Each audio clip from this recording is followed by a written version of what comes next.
My husband told me he married me because he couldn't marry my sister. He said it at his company Christmas party, drunk on whiskey and years of pretending. We were standing by the bar when his colleague Brett mentioned how lucky he was to have such a beautiful wife. Yeah, well, you should see her sister, my husband Dylan said, swaying slightly. Now that's the real prize. This one's just the consolation. Brett laughed nervously. I stood there holding my cocktail, feeling my whole world tilt. What did you just say? I asked. Dylan turned to me like he'd forgotten I was there. Nothing, baby. Just guy talk. But Brett was already backing away, mumbling about finding his wife. You said I'm a consolation prize. You're being sensitive. You said you wished you'd married Luna. He shrugged. Actually shrugged. Can't marry your wife's sister. That's not how it works. So you married me instead? Someone had to marry you first. He said it like it was obvious. Like it was a plan. 8 years. 8 years of marriage, and he was telling me I was the pathway to my younger sister. We need to leave, I said. Party's just getting started. We're leaving now. In the car, he tried to backtrack. I didn't mean it how it sounded. How did you mean it? Luna's gorgeous. Everyone knows it. You know it. But I chose you. Because you couldn't choose her. That's not... Look, when I met you both that summer at your parents' place, Luna was 18. You were 23. It made more sense. What made more sense? He sighed like I was being difficult. Dating you. She was too young. Your parents would have freaked out. But you were perfect. Same family, same genetics, just more appropriate. Same genetics. Like I was a placeholder with the right DNA. Did you ever love me? I asked. Of course I love you. You're my wife. That's not an answer. What do you want me to say? That I never noticed how beautiful your sister is? That I never wondered what if? Everyone wonders. Not about their wife's sister. Not for 8 years. We drove in silence until we got home. I went straight to our bedroom, started pulling out suitcases. What are you doing? He asked from the doorway. What does it look like? You're overreacting, so I find your sister attractive. So what? I married you. I had kids with you. He grabbed my arm. Stop being dramatic. You can't leave over this. Watch me. And go where? Your parents? They'll ask why. What will you tell them? That I think Luna's pretty? They'll say you're being childish. I'll tell them the truth. That you admitted you married me as a consolation prize. I was drunk. Drunk words are sober thoughts. My phone rang. It was Luna. Hey, are you okay? Brett's wife just called me. Said something weird happened at Dylan's party. I put her on speaker. I'm fine. She said Dylan was talking about me. Something about wishing... I don't know. She wouldn't say exactly. Dylan's face went pale. Luna, what exactly did she tell you? I asked. Just that Dylan said something inappropriate about marrying the wrong sister. Is that true? I looked at Dylan. Why don't you ask him? Dylan? Luna's voice was sharp now. What did you say? Nothing. It was taken out of context. What context makes that okay? Luna asked. You're married to my sister. You have 2 kids. What is wrong with you? Everyone always fawns over you, Dylan said suddenly. At every family event, every dinner. Luna the model, Luna the influencer, Luna the perfect one, and I'm stuck with... He stopped. Stuck with what? I said. Finish the sentence. With someone who'll never measure up, he said quietly. Luna gasped through the phone. You piece of shit. My sister is worth 10 of you. She's brilliant, kind, funny. She's the one who helped you get your job. She's the one who supported you through your dad's death. She's raising your children practically alone. And you're stuck? Luna, Dylan started. No, don't you ever speak to me again. Don't look at me. Don't come to family events. You're disgusting. She paused. Lily, do you need somewhere to stay? I'm packing now. Come here. The kids can have the spare room. Luna, this isn't your problem, Dylan said. It became my problem when you made me part of your sick fantasy, Luna shot back. What else do you do? Stare at my photos? Compare us? Pretend she's me? Stop, Dylan said. No, I want to know. How long have you been pretending my sister is me? Since the wedding? Since the honeymoon? Every time you... Stop! Dylan shouted. I'm hanging up, Luna said. Lily, I'll leave the door unlocked and Dylan? I'm telling everyone. Mom, Dad, cousins, everyone. They should know what kind of man you are. She hung up. Dylan stared at me. This is your fault. My fault? You had to make a big deal about it. Now she hates me. Your whole family will hate me. You did this. You admitted you married me to get close to my sister. I never said that exactly. You said I was a consolation prize. You said you're stuck with me. You said I'll never measure up. Because it's true! He exploded. You're ordinary. You're boring. You're not special. Luna lights up every room. You just exist in them. I stopped packing. Looked at him. Really looked at him for the first time in years. Thinning hair, soft middle, angry little eyes. Do you want to know the truth? Yes, I do. I've known for 3 years that you settled for me. I felt it every time you suggested I try Luna's workout routine. Every time you asked why I couldn't dress more like her. Every family dinner when your eyes followed her around the room while you barely looked at me. I normalized it because I thought that's what marriage was. Making peace with being second choice. But hearing you say it out loud to your coworker, admitting you're stuck with me, that broke something I can't fix. His face went completely white. He opened his mouth, but nothing came out. I went back to packing, folding clothes with shaking hands. He just stood there watching me empty our closet into suitcases like he couldn't believe this was actually happening. "Guest room," I said without looking at him. "Sleep there tonight. I need to finish this." For once, he didn't argue. I heard his footsteps retreat down the hallway, heard the guest room door close. The silence felt heavy, but also clean somehow, like I could finally breathe without his presence weighing on me. My phone rang exactly 9 minutes later. Luna's name lit up the screen and I answered immediately. "Mom and Dad are driving up tomorrow morning," she said, her voice tight with anger. "I already called them. I told them everything Brett's wife told me and they're coming first thing. You won't have to explain alone."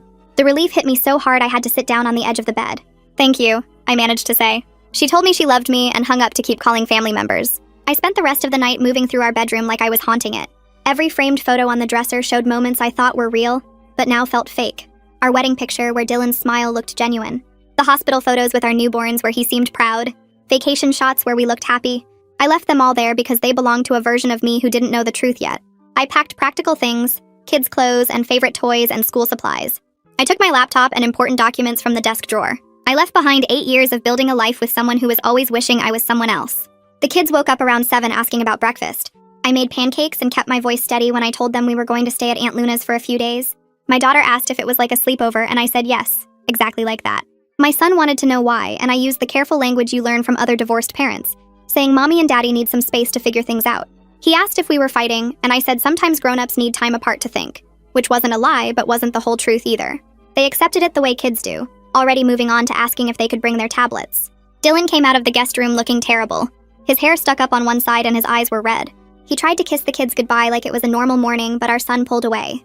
"Why does Daddy look sad?" he asked me, and I had to swallow all my anger to keep my voice calm. "Daddy's just tired," I said. "Say goodbye so we can get going." My daughter hugged him, but my son just waved from across the kitchen. Dylan's face crumpled, but I couldn't feel sorry for him. He did this. He chose to say those things out loud where people could hear. Luna's apartment felt like stepping into safety. She had the spare room completely set up with air mattresses for the kids and their favorite snacks already arranged on the dresser. She hugged me the second we walked in, and I finally started crying. 8 years of pretending everything was fine crashed down all at once.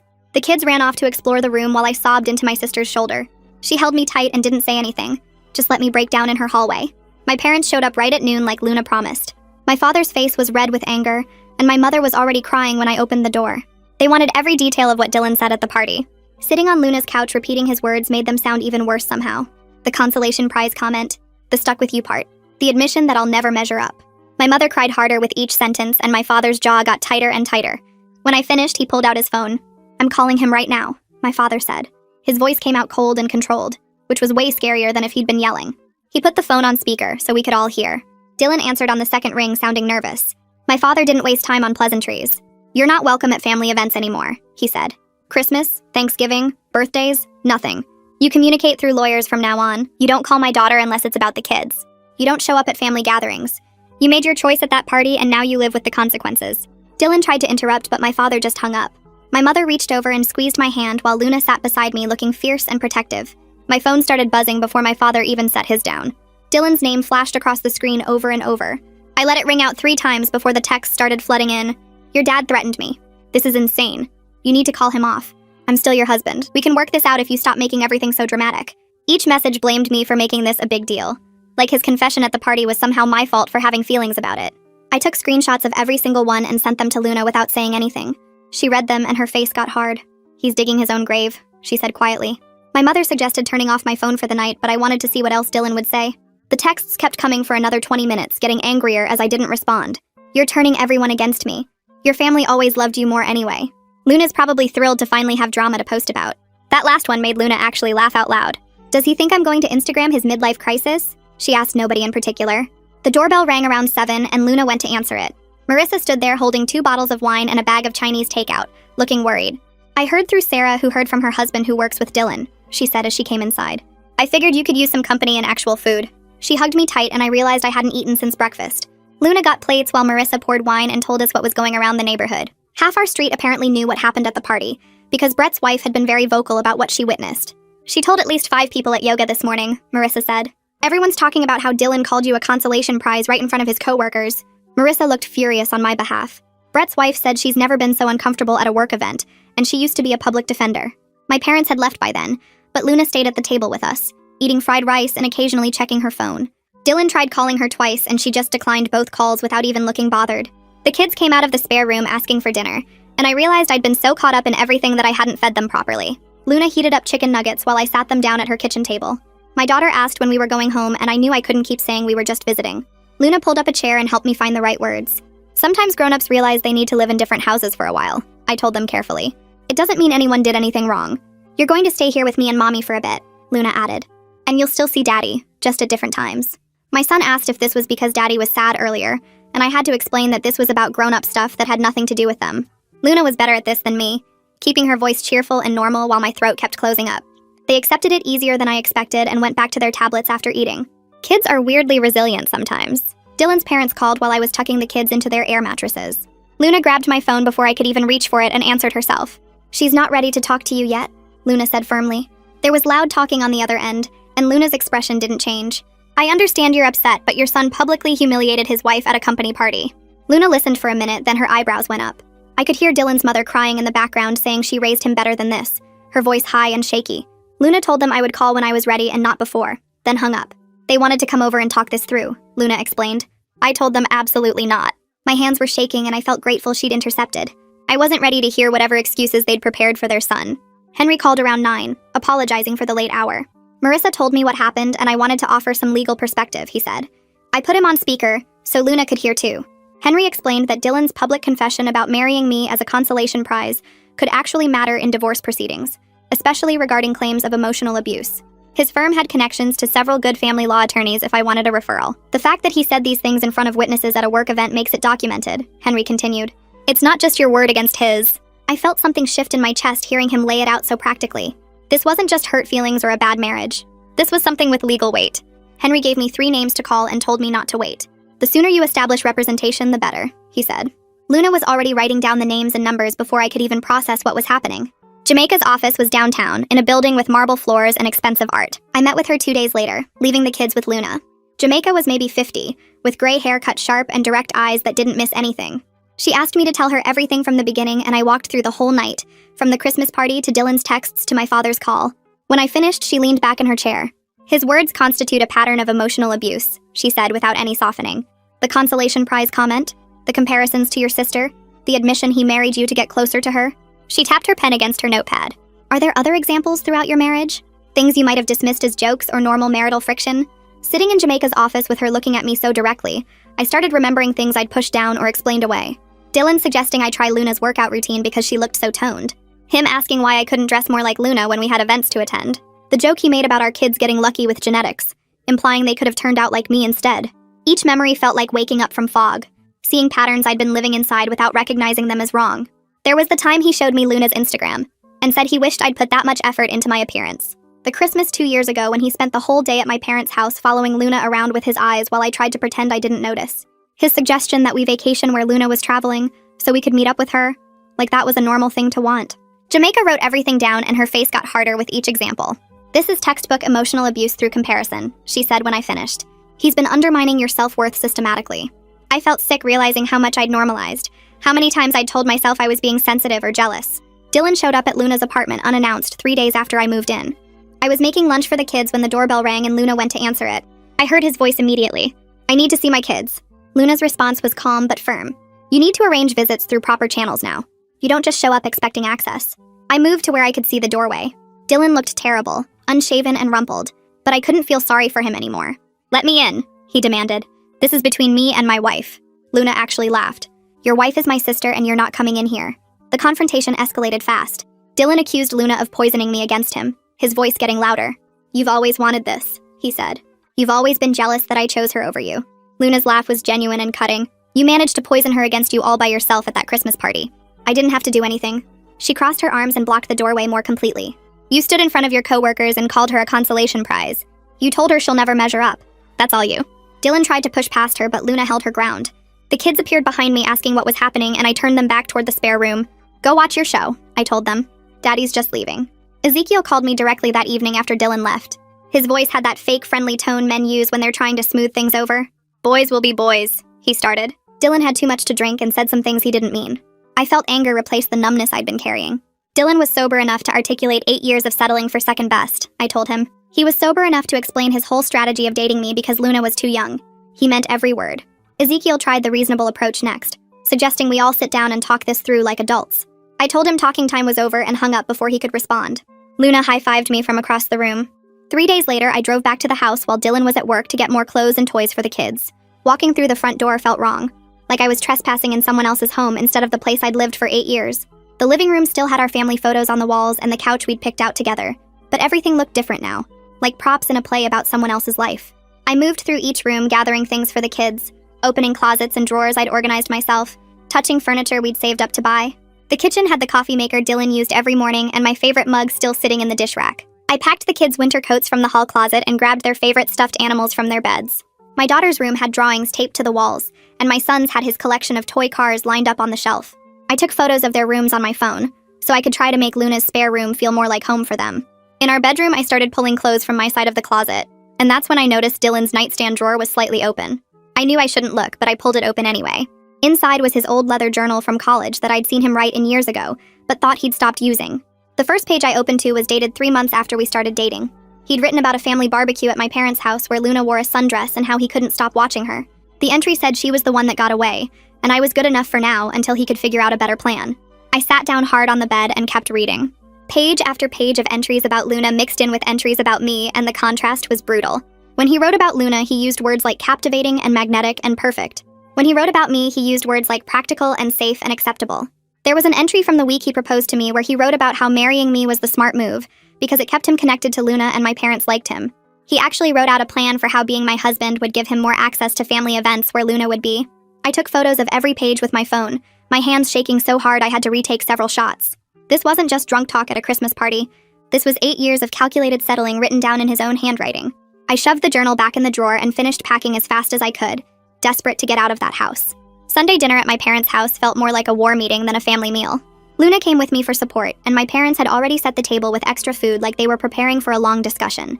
My father barely let me sit down before he started talking about taking Dylan for everything in the divorce. My mother agreed, saying I deserved every penny after what he'd done. I tried to explain that I just wanted out and fair custody of the kids, but my father kept interrupting with ideas about how to maximize my settlement. Luna backed me up, reminding them that dragging things out would be harder on the kids.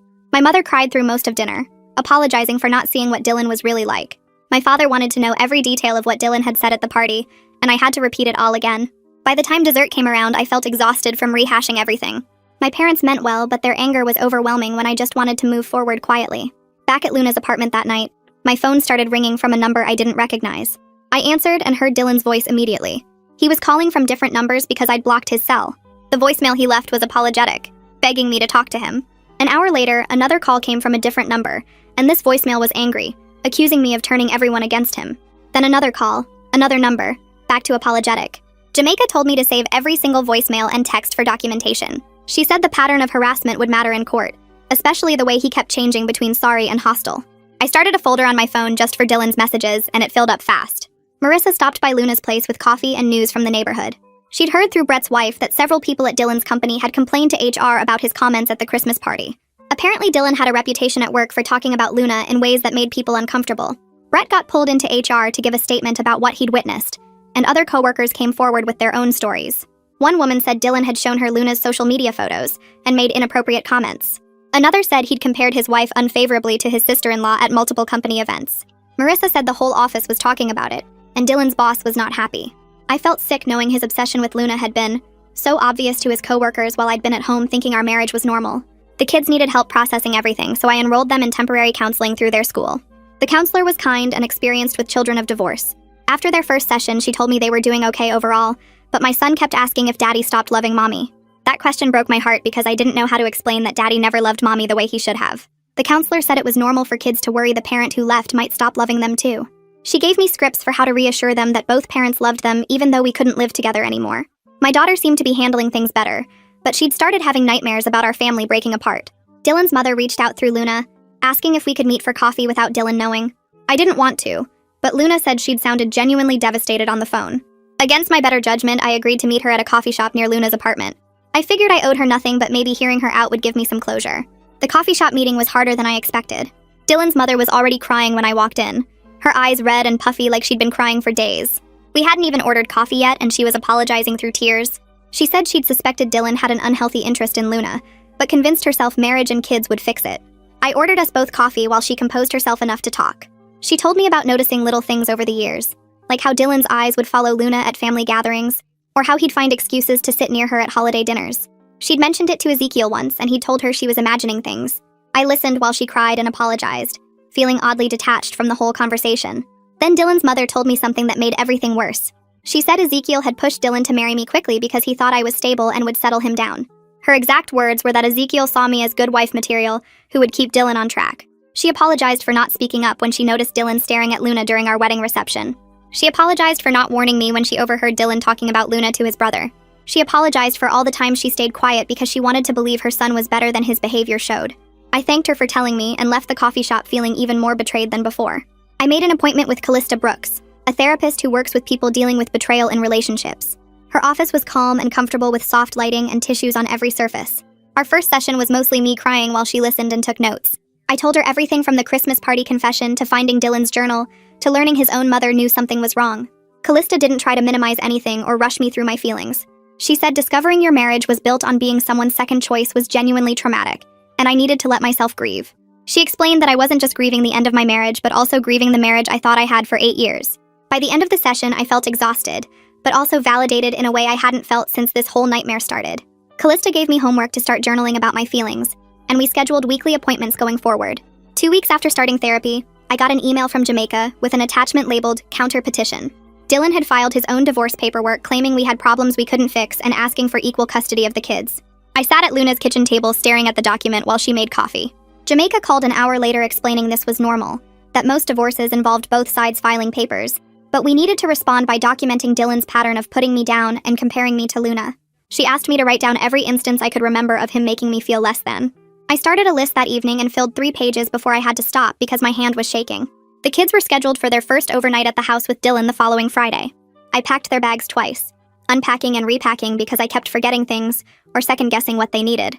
Luna found me sitting on the floor of her spare room surrounded by stuffed animals and clothes.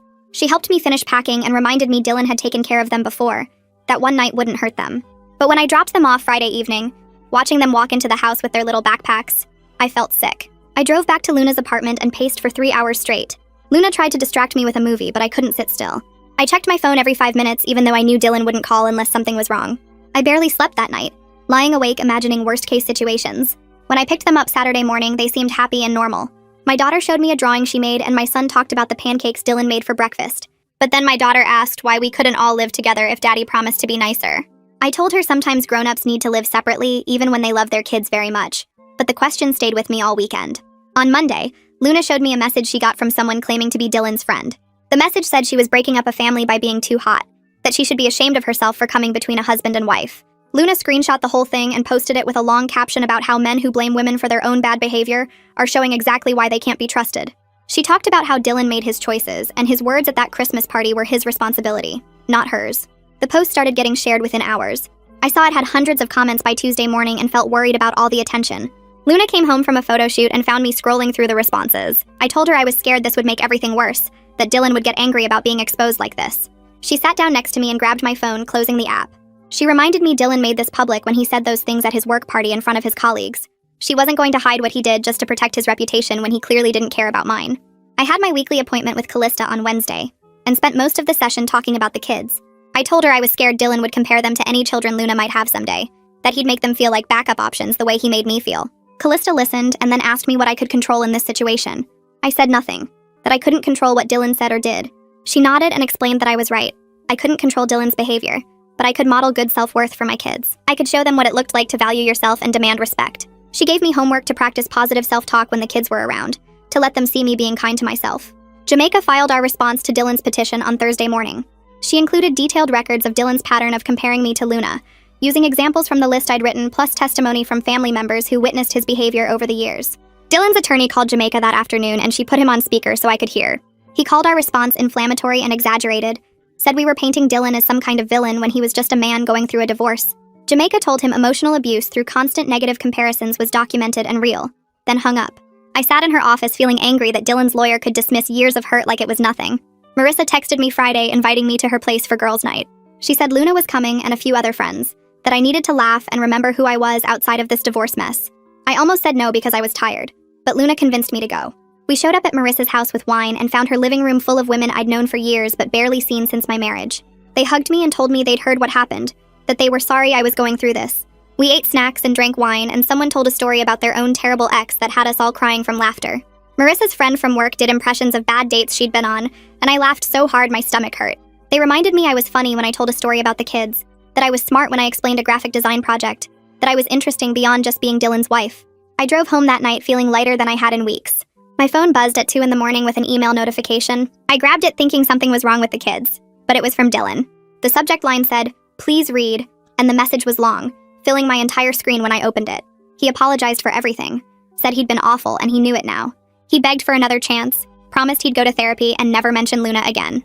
But as I read through the email, I counted 3 separate times he referenced how beautiful Luna was, how he understood why I felt compared to her, how hard it must be having such a gorgeous sister. He didn't even see what he was doing, couldn't write an apology without bringing her up. I forwarded the email to Jamaica without responding. The court assigned us a mediator the following week to work out custody arrangements. Her name was Lena Chase, and she had an office downtown with toys in the corner and family photos on her desk. She shook both our hands when we arrived and explained her job was to help us figure out what worked best for the kids, not to take sides in our marriage problems. Dylan and I sat in chairs across from each other while Lena asked questions about our work schedules and the kids' routines. She was calm and practical, writing notes while we talked. When we got to discussing holidays, Dylan suggested the kids spend Christmas with him at his parents' house like normal. I looked at him across that office and said nothing was normal anymore, that we needed to split holidays fairly now. Lena nodded and started explaining how alternating years worked for major holidays. Dylan's face crumpled right there across from me. His shoulders started shaking and tears ran down his cheeks while Lena sat quietly with her pen hovering over her notepad. He pressed his hands against his eyes and made these awful choking sounds that might have moved me 2 months ago. Lena let him cry for maybe 30 seconds before she spoke again, her voice still calm and measured. She told him she understood this was difficult, but she needed to point something out. "Love requires respect," she said, and his public confession at that Christmas party showed a basic lack of respect for his wife. She asked him if he could see that, and he nodded while wiping his face with his sleeve. I sat there watching him fall apart, and felt absolutely nothing except tired. We finished the session with a basic schedule outline, and I drove back to Luna's apartment feeling like I'd been awake for 3 days straight. The kids were playing in the living room when I walked in, and my son looked up at me with these worried eyes. He asked if I'd seen Daddy, and I told him yes. We'd had a meeting about schedules. My daughter climbed into my lap and asked if Daddy was sad because of them. The question hit me like a punch to the stomach.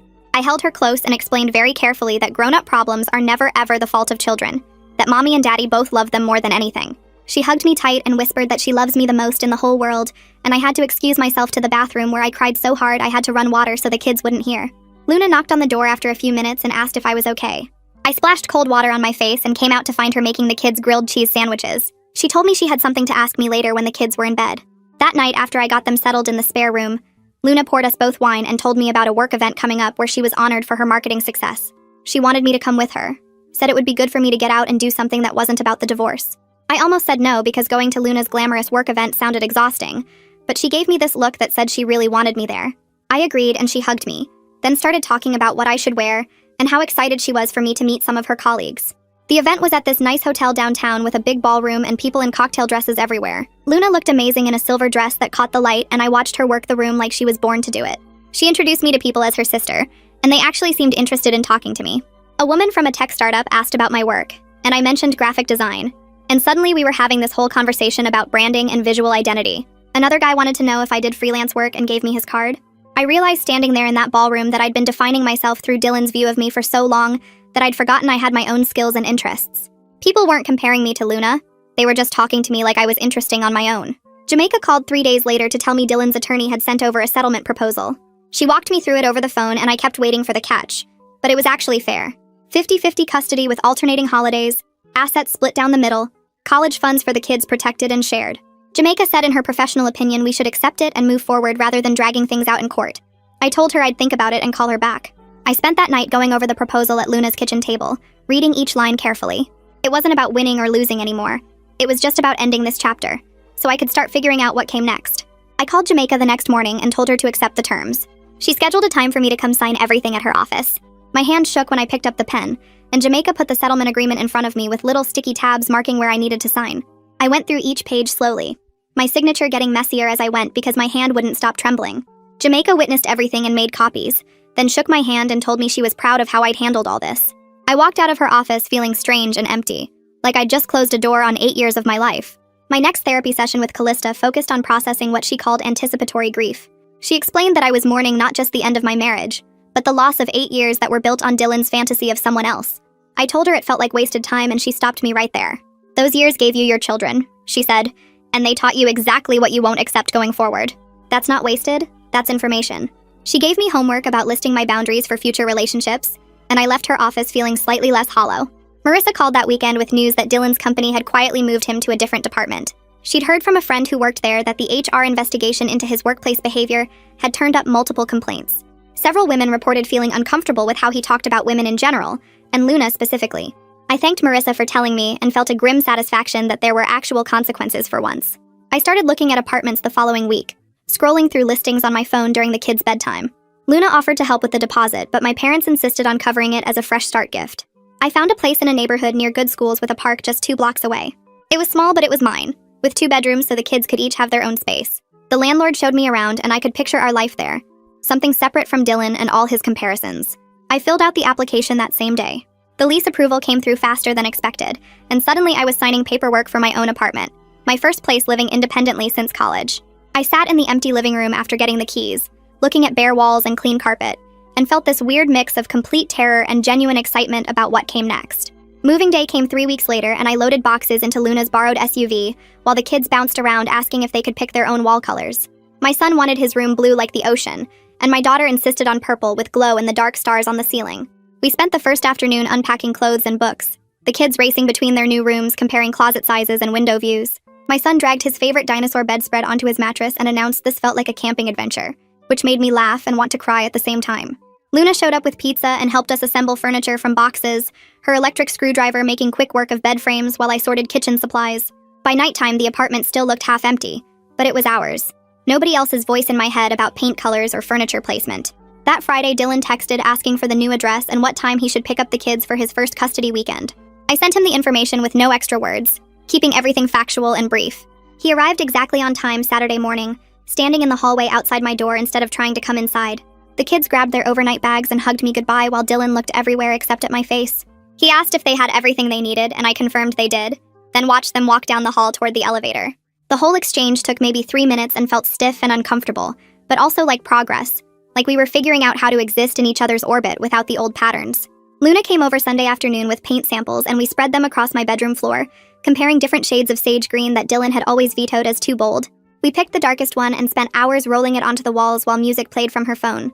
She told me about all the tiny compromises I used to make, things I had stopped noticing, like always ordering what Dylan wanted at restaurants or watching his preferred shows on TV.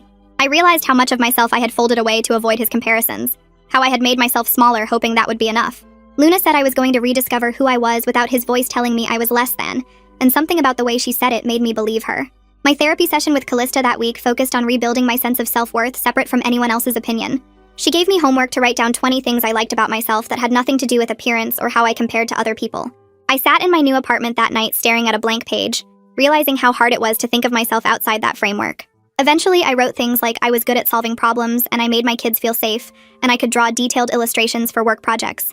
Callista reviewed my list the following week and pointed out how many of my positive traits involved helping others, asking what I valued about myself just for me. The question felt strange and difficult in a way that showed me how much work I still needed to do. I started reaching out to old friends from college that I had drifted away from during my marriage, sending texts to people I had not talked to in years. One friend invited me for coffee, and we sat in a cafe for 3 hours catching up. She told me she had always felt like Dylan did not really appreciate me, but had not known how to say it without seeming jealous or judgmental. Another friend admitted the same thing over lunch the following week, saying she noticed how Dylan would tune out when I talked about my work, but perk up whenever Luna was mentioned. Hearing that other people had seen what I could not see made me feel both validated and foolish for missing the signs so long. The kids settled into the 2-home routine faster than I expected, treating it like an adventure rather than a tragedy. My daughter told me one morning that she liked having 2 bedrooms and 2 sets of toys, which made me laugh and cry while making her breakfast. They started decorating both spaces with their artwork and favorite stuffed animals, creating little territories that felt like theirs. I worried constantly about how the separation was affecting them, but they seemed okay, asking practical questions about schedules rather than emotional ones about why Daddy left. Dylan showed up for another kid exchange a few weeks later and tried making small talk about how nice my apartment looked. I thanked him briefly and kept the conversation focused on the kids' homework and upcoming school events. I recognized that I did not owe him friendship or warmth, just functional co-parenting that kept things stable for our children. He looked like he wanted to say more, but I excused myself to grab the kids' jackets, keeping the boundary firm. 6 months after that devastating Christmas party, I sat in my own apartment on a random Tuesday morning drinking coffee and looking out at the park 2 blocks away. The grief was still there, this heavy thing I carried around about 8 years that felt wasted, but it was sharing space with something else now. Genuine hope, maybe? Or just the absence of constant comparison and criticism.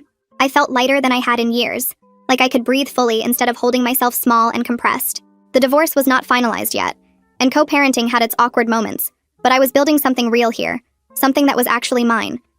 Luna came over for dinner that Friday with ingredients for tacos, and we cooked together while music played from the kitchen speaker.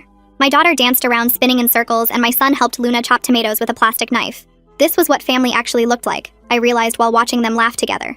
People who chose to love you and show up for you, not people who settled for you while wishing for someone else. We ate at my small dining table that barely fit 4 people and talked about nothing important, just silly stories and weekend plans. Luna told the kids about a photo shoot where the photographer's dog had stolen her sandwich, and they giggled so hard my son nearly choked on his drink. After dinner, we played board games until the kids started yawning. Then Luna helped me get them ready for bed. She hugged me before leaving and told me she was proud of how far I had come in 6 months, and I believed her because I could feel it too. I started dating casually a few weeks later. Nothing serious, but enjoying conversations with people who seemed genuinely interested in me as a person. One guy I met for coffee asked detailed questions about my graphic design work and listened attentively while I explained a recent project. I realized halfway through describing it that I was starved for this kind of basic respect, someone actually caring about what I did and thought. He did not compare me to anyone or make me feel like I was taking up too much space by talking. The date did not lead anywhere romantic, but it showed me what normal interactions could feel like, how people could be interested without agenda or comparison. I went home that night and added to my list for Callista, writing that I was interesting and my work mattered and I deserved people who recognized that. The divorce paperwork came through on a Tuesday morning 3 weeks later while I was drinking coffee at my kitchen table. My phone buzzed with an email from the court system showing the final decree, all official stamps and legal language declaring my marriage dissolved. Jamaica called 10 minutes later to congratulate me, her voice warm but professional, and I felt this weird mix of relief and sadness sitting there alone in my quiet apartment. The relief made sense, but the sadness surprised me, not because I wanted Dylan back, but because 8 years of my life were now officially labeled as a mistake in legal documents. I thanked Jamaica for everything and hung up, then sat staring at my coffee cup for a while before getting ready for my therapy appointment.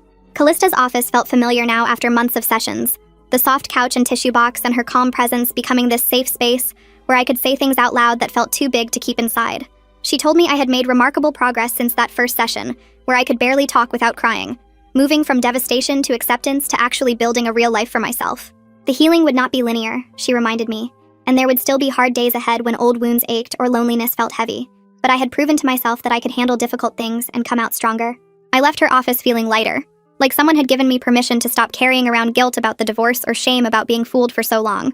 My parents hosted a dinner that Friday night at their house, calling it a new beginning celebration, even though I told them it felt weird to celebrate a divorce. Luna came with a bottle of wine and Marissa brought her whole family, and we crowded around my parents' dining table like we had for holidays, except this time the focus was on me moving forward, instead of pretending everything was fine. My father stood up halfway through dinner and raised his glass, his voice getting thick with emotion as he toasted to my strength and courage for choosing myself over a marriage that never valued me properly. My mother started crying happy tears, and Luna squeezed my hand under the table, and I felt genuinely supported by people who saw my worth instead of comparing me to someone else. The kids ran around playing with Marissa's children after dinner, their laughter filling the house with normal family chaos that had nothing to do with divorce or adult problems. I tucked them into bed later that night back at our apartment, my son in his dinosaur pajamas, and my daughter clutching her favorite stuffed rabbit. My son looked up at me with serious eyes and asked if I was happy now, his small voice worried like he had been thinking about this question for a while. I sat on the edge of his bed and told him yes, I really was happy, not because the divorce was easy or fun, but because I learned I was worth more than being someone's second choice. He thought about that for a minute, then hugged me tight, his skinny arms wrapping around my neck as he whispered that I was his first choice.